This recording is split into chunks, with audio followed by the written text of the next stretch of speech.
Hi, my name is Gavin Minnis, and today I'm going to share a few of my favorite trading strategies with you. We'll start with two popular trading strategies, the news fade and the inside day breakout play. And then for those of you who are more familiar with charts, we'll finish up with a strategy that incorporates a few basic technical indicators. Let's get started with the news fade strategy.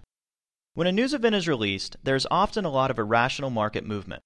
For example, this large spike occurred in the euro-dollar immediately following the release of non-farm payrolls, or NFP. NFP is a measure of the number of people employed in all activities except agriculture. It is released on the first Friday of the month and is historically the most market-moving news event for the dollar. Now, what we are looking for with this strategy is the correction. If we look closely at the price action about 15 minutes after the news event, we can see that the price begins to move back to previously traded levels. Take a look at the price action here after the release of the United Kingdom's CPI numbers. There was a spike of about 80 pips, and about 15 minutes later, the price action begins to revert back to previous levels. Here's the price action after German GDP numbers. Once again, there's a spike of about 45 pips, and then about 15 minutes later, the price corrects back to previous levels.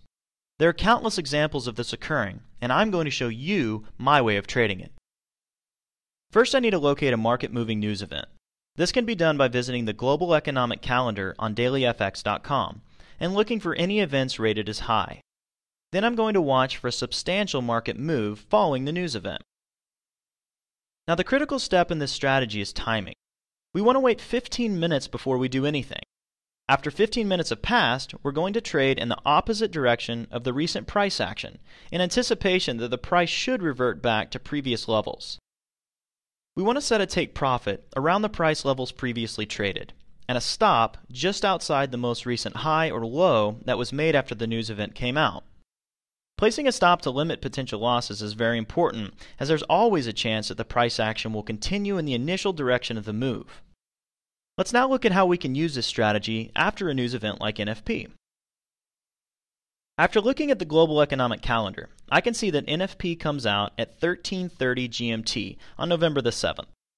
If we pull up a euro-dollar chart for that time, we can see that the euro-dollar spiked up about 64 pips after that release. If we had implemented our strategy by waiting 15 minutes and then selling here around a price of 1.2820, sure enough, the price reverted back to the mean, and we could have closed out our trade around 1.2780 for a profit of 40 pips. On this strategy, we probably would have set our stop just above this high, probably around 1.2835. So even if the price action continued in an upward direction, we would have been stopped out for a loss of only 15 pips. That's a pretty good trade. We risked 15 pips for the potential to make 40 pips or more.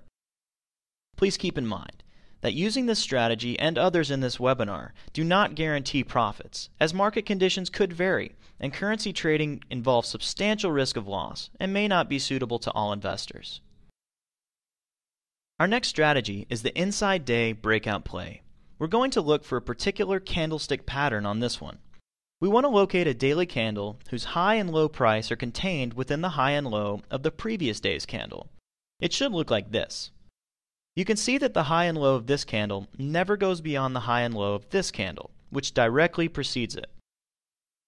When this candlestick pattern emerges, traders will look to buy 1 pip above the high of this candle, or to sell 1 pip below the low of this candle, in expectation that the price will break out of the previous high and low.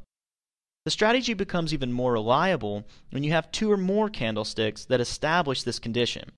Here are 2 consecutive candles that meet this condition. And here are 3 consecutive candles that meet this condition.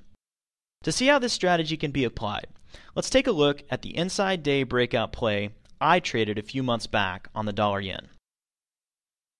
I began watching this chart after locating the following 2 candles.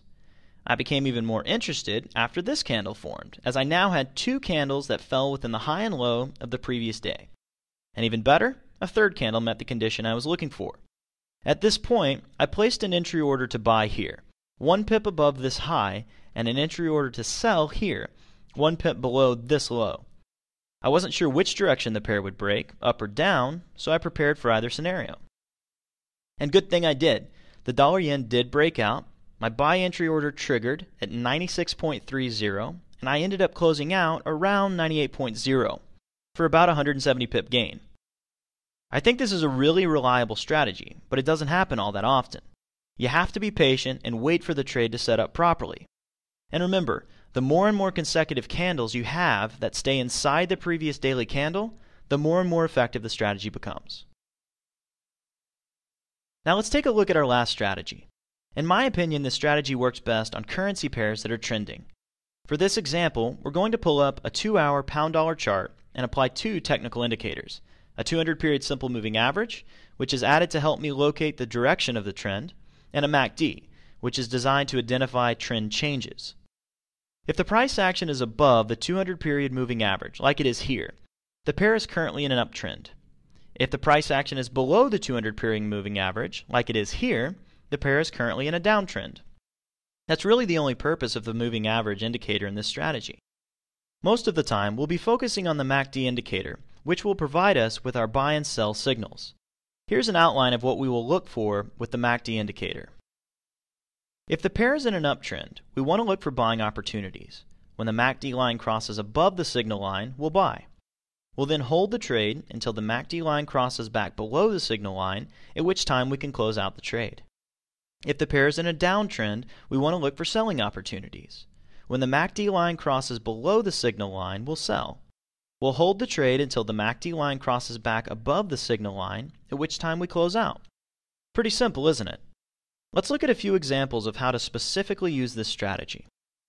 You can see here that the price action is currently below the 200-period simple moving average, so we know the pound dollar is currently in a downtrend, so we want to look for selling opportunities. Okay, here's the perfect example of where the MACD line crosses below the signal line, giving us a signal to sell. Let's go ahead and enter here at a price of roughly 1.4650. Now moving forward, things are looking pretty good. And right here, the MACD line crosses back below the signal line.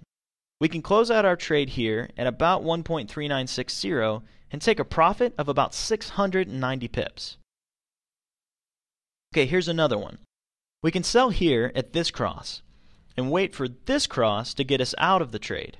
Once again, a nice trade with a profit of about 280 pips. Now, applying this strategy in the same manner as I've described does not guarantee profits, but I think many of you will find this to be a good strategy to experiment with. I feel that the strategies that we've discussed today are relatively easy to understand and to implement. But keep in mind, no strategy is perfect or will work every time. Make sure to practice and test these strategies out on a demo account to make sure you're comfortable using them. Also, if you'd like to know how to take these strategies to the next level, or if you simply need further assistance on how to understand these or other strategies that you're working on, I recommend pursuing one